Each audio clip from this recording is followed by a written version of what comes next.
Happy Monday, as always. Back to my computer camera quality, because it's just easier to set up. This is running out of room, my phone, and more setup time. I'm like out of space on this thing.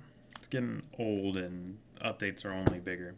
But I am going to talk about something that is probably more directed at men this week, and that's okay. But may be helpful for women too.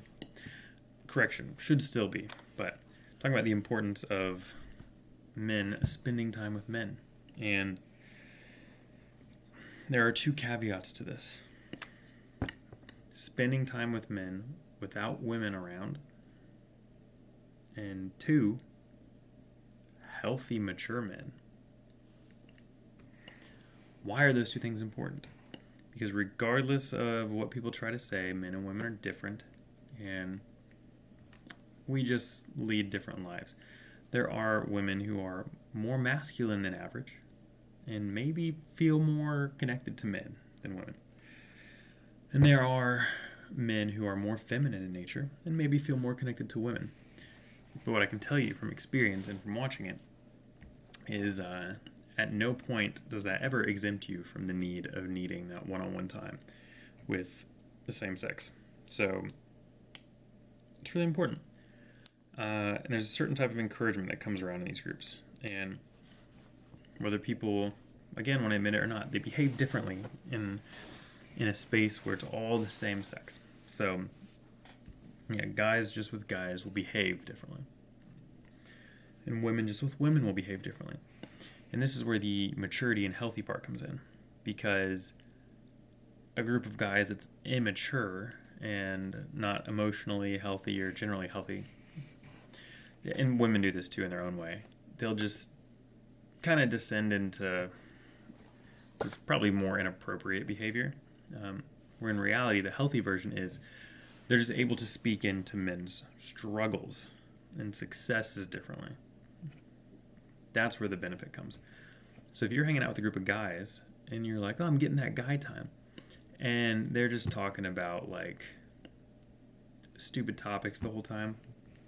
They're talking about sex constantly, or you're all just getting together and drinking and smoking, and maybe you're just playing video games the whole time and stuff like that. And that last one can be fine, whatever.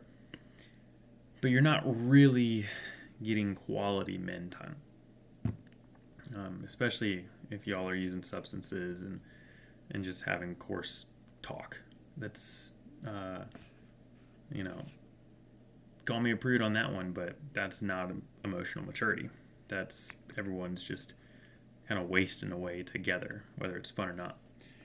The real benefit is when the group talks about genuinely hard things that men go through and typical men struggles and things that men need encouragement on that women don't understand. And when they do understand, they don't understand it exactly the same way. So, and the reason why I said this could be helpful for women to hear is let your guy have guy time, assuming it's healthy. I'm in the camp of people that if your significant other has an unhealthy group of friends, I don't think you need to accommodate that time where they're going and hanging out with them. I'm not encouraging fights or creating a dramatic scene, but I am saying I'm not interested in, I'm married, so it's a bit irrelevant at this point, but, my wife didn't, when we were dating and when I met her, she didn't have a group of friends that she was hanging out with that they were just getting drunk and talking about just whatever topics all the time. And they weren't putting down their partners and talking bad about their family the whole time or complaining about stuff. That wasn't her friend group. It wasn't my friend group with guys. I didn't have a group of guys that, again, not just getting around, getting drunk, talking about sex and putting down girlfriends and stuff like that. That's not a healthy friendship. So bear that in mind. That's if you have a partner that's saying, oh, we're just being guys, or this is what the girls talk about. No, it's not. That's what they're choosing to do in their downtime. I think there's a lot of things people say where it's like, well, that's just what guys do, or that's just what women do. Sometimes that's true, depending on the topic, but a lot of the times that's just an excuse to say, oh, I'm going to do what I want to do, or the opposite, it's just too challenging, so I'm not going to do it. We don't have to put up with that. We can really put our foot down about.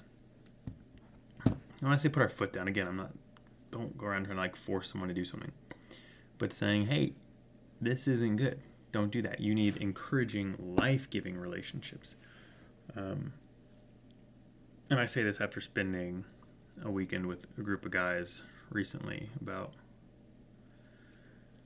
40 to 50 over the course of the weekend, and all very like-minded, and it was just encouraging and fun.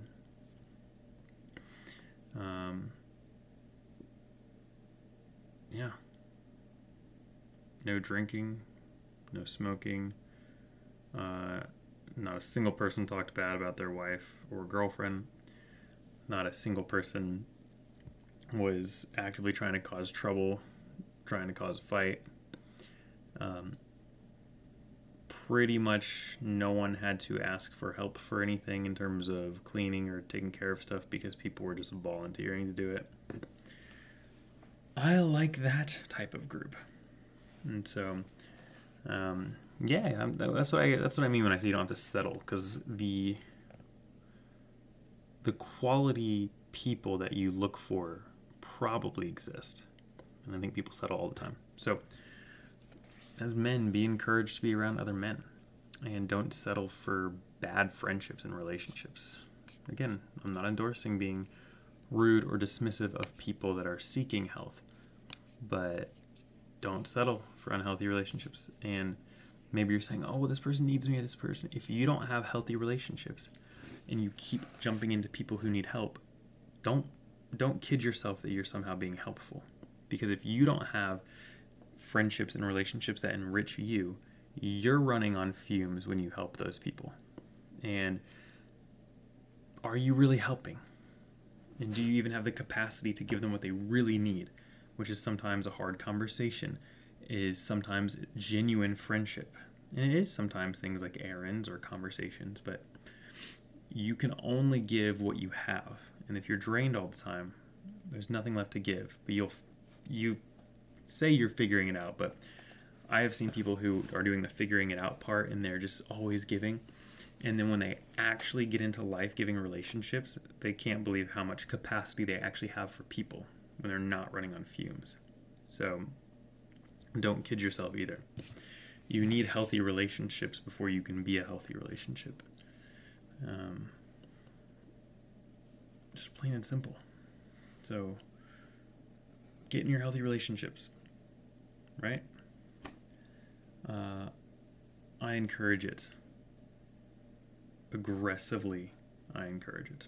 So I'll keep it simple with that tonight, but men and women are different.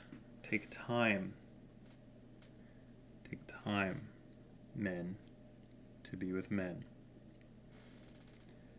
Women, take time to be with other women.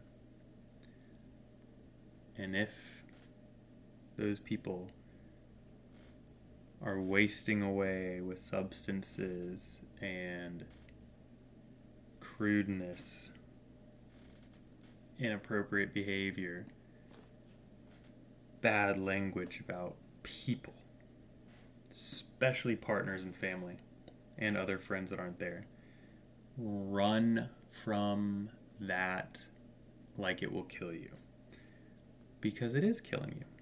So it's like people sipping poison thinking it's nectar, and they just don't know better. So stop doing that if you're doing it. And I know that can be a hard one. Relationships they're really hard to just create overnight. So there's lots of ways to do that. So I don't usually do this, but if you have that question, message me, comment it. If you're in the category of people who really need a relationship and struggle to find it, put it in the comments. Let's talk. it's hard to do. It's hard to find that. I get that. Some people are really fortunate with the speed at which they find it or they grow up with it. A lot of people can't find it, and we end up settling for unhealthy relationships, and that's not the answer. So, yeah, reach out if you need it. So, yeah, I'll leave it there. Happy Monday and happy November. See you all next week.